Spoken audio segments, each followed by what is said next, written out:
Guys এয়া ৰাতিপুৱা morning breakfast বনাব লৈছোঁ। আজি নতুন এটা বস্তু ট্ৰাই কৰিম। এইফালে চুজি লৈ লৈছোঁ।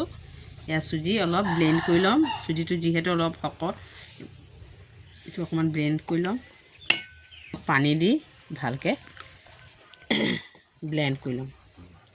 এইফালে চুজিটো ভালকৈ ব্লেণ্ড কৰি ল'লোঁ। এয়া পানীও অলপ এড কৰি দিছোঁ, যিটো মিক্সি বাতিত আছিলে।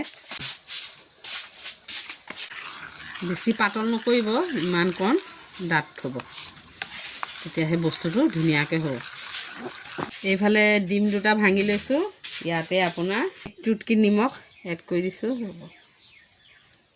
তাৰপিছত কাটি থোৱা পিঁয়াজ আৰু জলকীয়া অকণমান দিছোঁ, আৰু এয়া মান ধনিয়া।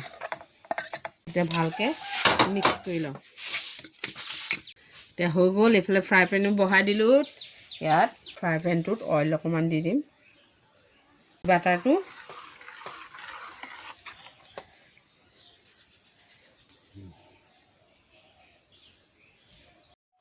এতিয়া এটা ছাইড হৈ গ'ল। এতিয়া লাহেকৈ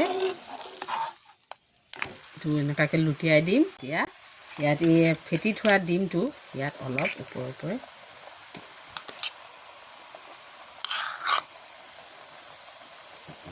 এইটো ছাইড লুটিয়াই দিম।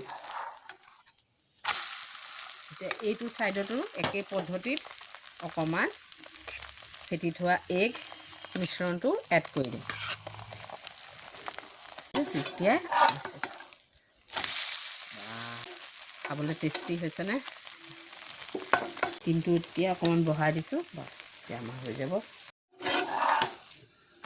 বা চক লাগিছেনে? Tasty tasty. এয়া আমাৰ হৈ গ'ল।